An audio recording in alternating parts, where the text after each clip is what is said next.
Good morning, everybody. It's December 27, Friday. Not quite 9:30 yet. It is doing some heavy misting. I don't even know if you can see that on the window or not. I was using my windshield wipers all the way down to the property. Wasn't supposed to rain till starting around noon. So I was hoping I would have time to do some work without dealing with rain and mud, but that doesn't seem to be the case since it's a really heavy mist. It's nearly like rain. Anyway, yesterday I went and bought some Backerboard for the tile stuff in the bathrooms. And I also bought some caulking and some spray foam for underneath the house, the stuff that I saw yesterday that needed to be filled in when I was doing the insulation. So we're going to see how far we get today. And with this it was 37 degrees on the way down, so kind of cold and rainy and yucky, but the work I need to do is on the inside. So I just wanted to get this, main focus was to get the Backerboard out of the back of the truck, because since my tonneau cover's been broken, it's not close to even waterproof at all. So before it was broken, it would leak a little bit, but not much. Now water gets in there, and I don't want a bunch of water on the Backerboard, so I need to get all that out. So that's priority.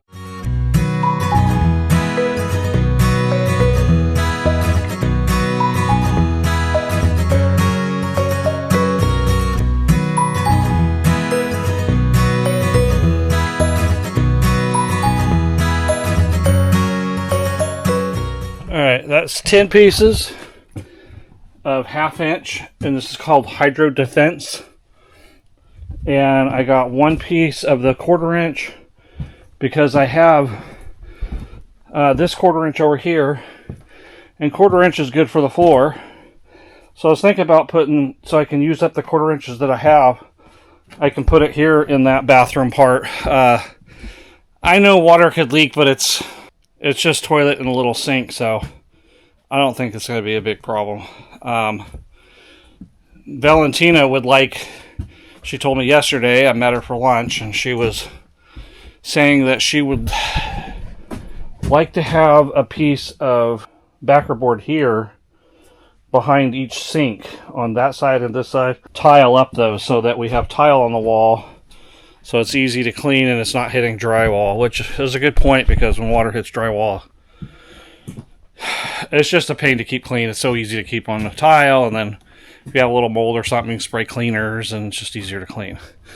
Something I need to research really quick. On the other Backerboard, this one that's not Hydro Defense, it basically says you can put whatever side you want up. I mean, it doesn't matter so much.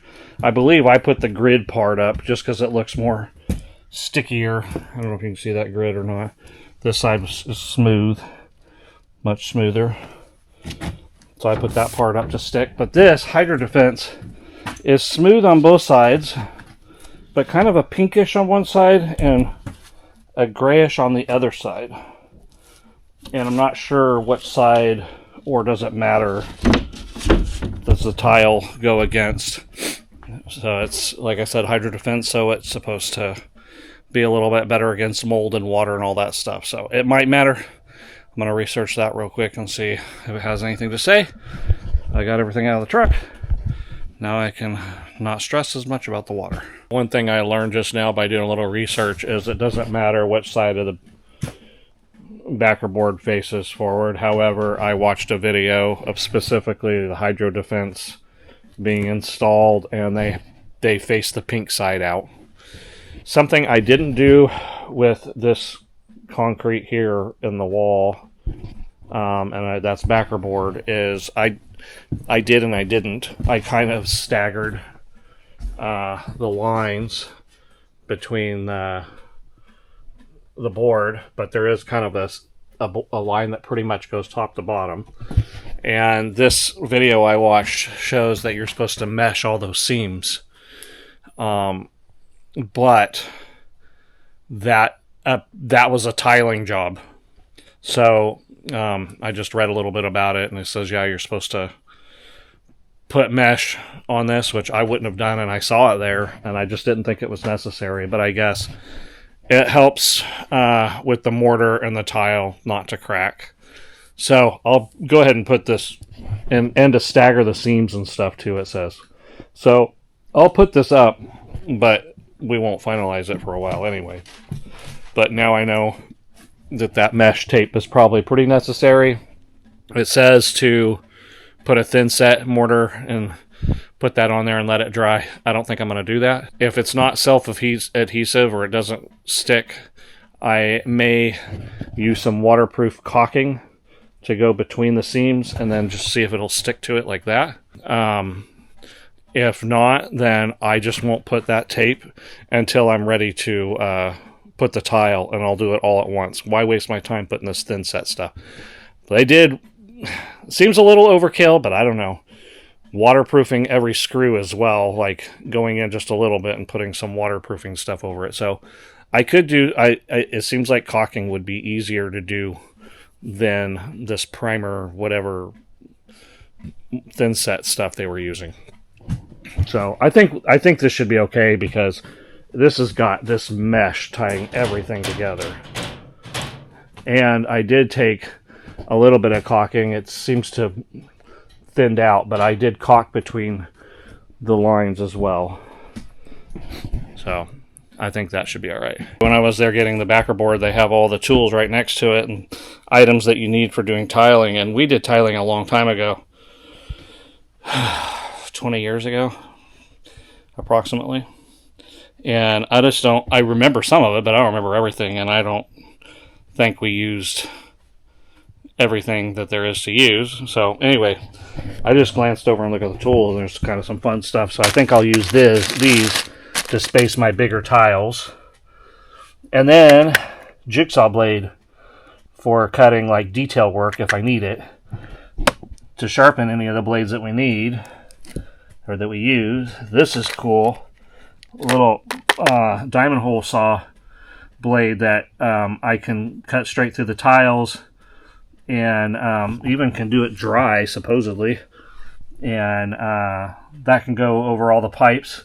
And then a really nice knife for cutting Backerboard, so I don't have to saw it or anything. But yeah, as you'll have lots of these kind of things that little hole saw this can cut perfectly. I guess the one thing it wouldn't do is this is a little bit big. However, I could still do the hole with that and then take my jigsaw blade and make it go a little bit bigger. And that'd be great. You ever have one of those days where you're having a hard time get going? I came out here without a specific plan or whatever, and it takes thinking, and you got to kind of slow down. And I'm just having one of those days. I just took the broom and really detailed sweep this as best I could, just to make sure everything was out. I got quite a bit right there, pieces of screws and nails and whatever. So I'm gonna go ahead and start measuring this and do 1/4 inch on the floor and try to stagger it and whatever. So I'll have floor part done. Yeah, I think I'm gonna do that.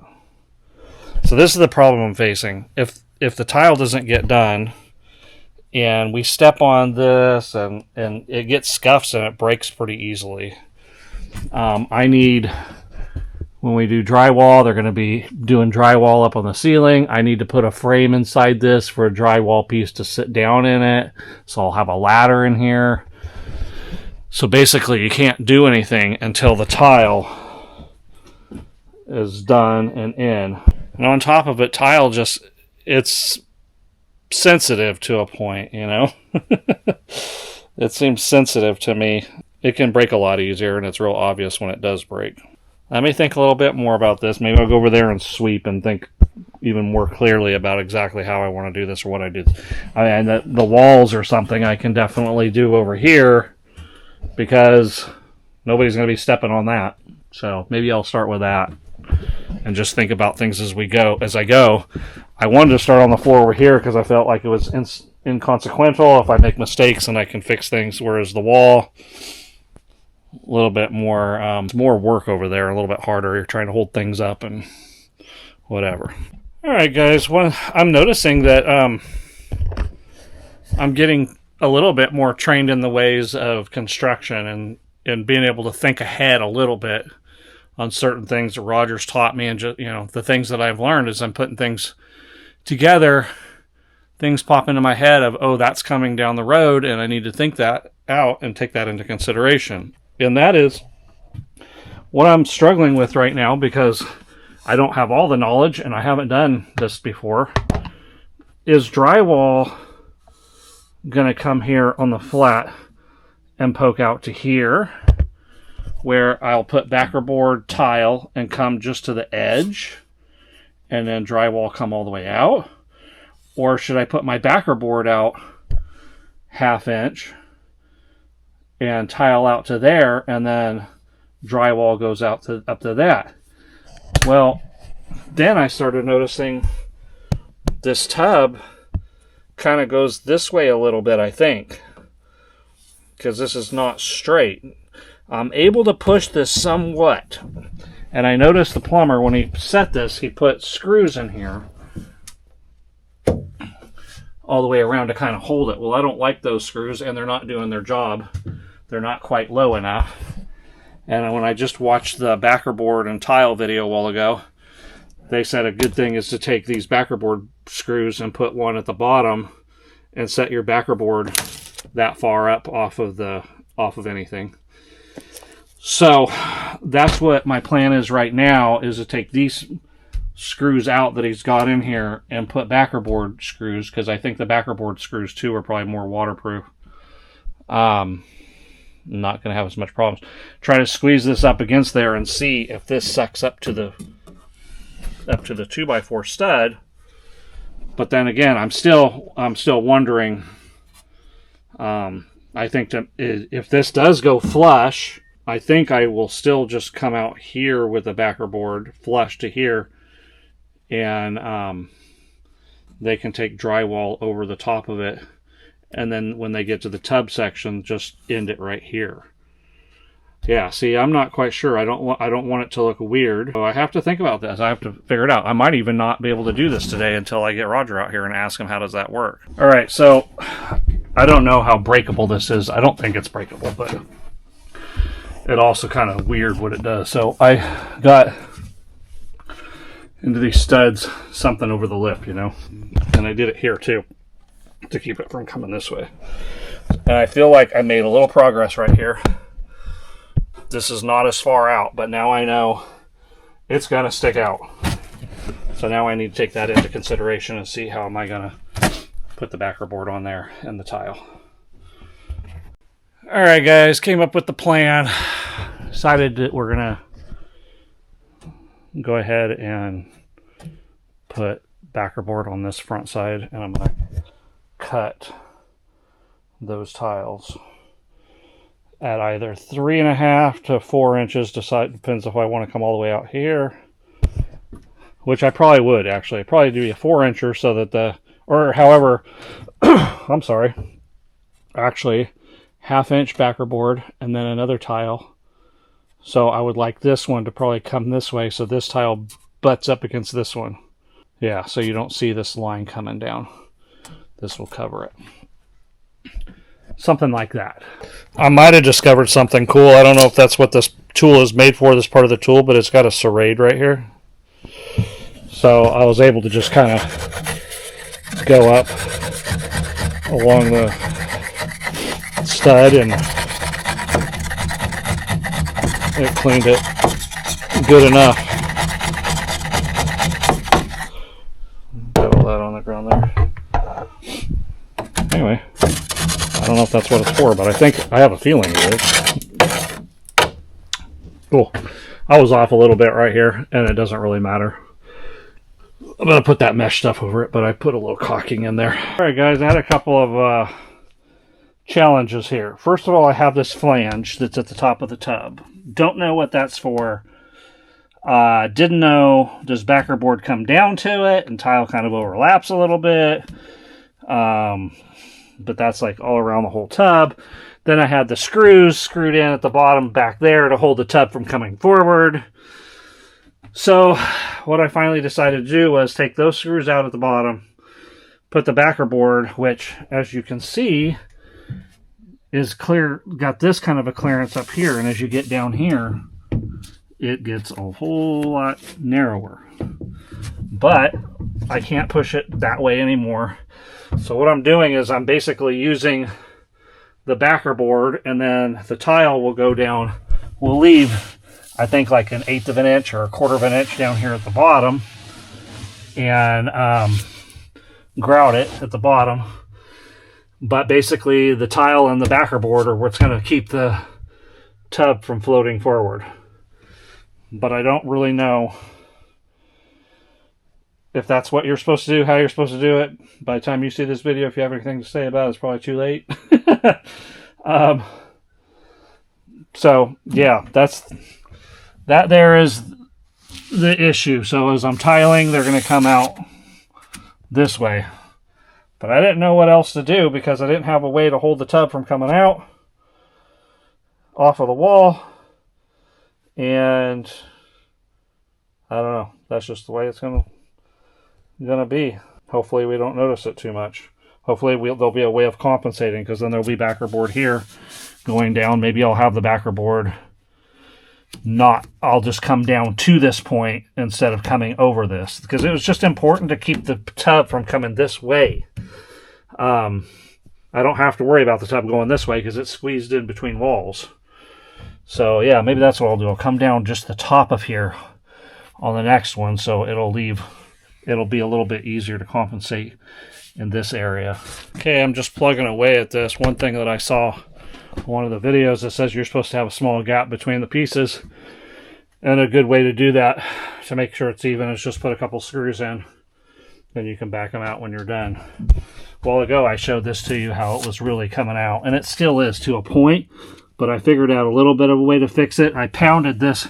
I put a 2x4 against here and a hammer, or smashed it to, it was being resisted a little bit right there. So that broke free some. And so we got that a little bit better. Same thing with down there. And then the other thing that I figured out, what was keeping it from going down there as well, is this stud was hanging out here just a smidge, just a hair. So I came over here with the same 2x4 and hammer pounded this to get it a little bit closer to here so we could pull it in better. So as you can see, there's a bit of a gap here at the bottom because of what I'm using this for, on the lip here, to pull this in. This looks like I could cinch this one down a little bit more. Maybe these bottom ones I'll cinch down a little bit more to pull it in, see if it'll pull in a little bit better. You just keep on plugging away, and as it bothers me, I'm figuring out like little things to get a little bit closer. Like here, this black part of this is not up against this 2x4, and I thought that was part of the problem, which it was, but then I looked at the other ones and I said, oh, they're not completely against the 2x4s either, but this gap was slightly bigger. Still is a little bit. I just don't think I'm going to be able to completely fix that problem, but we'll get a little bit closer. This is where I'm at so far. I haven't really been recording it, but I did the back first because it's exactly 5 feet and the pieces are 5 feet, so I didn't have to cut the bottom two, so that was cool. And then the top one, I had to cut it, lengthwise. And then starting at this end, doing this one, only one cut for that top piece. And then this end will be done. This is kind of an easier end. And then I gotta do this end, which has got some things to go around. And I thought I'll leave this till last, and that way I can use my pieces that are left over from all the other cuts, because I'm gonna have to piece around a couple of different things. So, all right, guys, got dark in here. I cleaned up a little bit, took tools to put away. I really got to think about this drywall situation. I researched it. It says usually it's better to put drywall up before you put tile, so you don't damage the tile while you're doing drywall. I don't know what that means. Why would you damage it? But I'm kind of stuck because I want them to know exactly where my tile's going to, and I want them to drywall up to that point. And they won't know where that point is without the tile there. I could mark it, but I don't even know where it's going to be at the moment. Sorry, I'm eating candy. I'm gonna go home and think about it tonight. Do a little research. All right, guys, I'm gonna wrap it up. Head home. I will see you guys the next time I'm out here.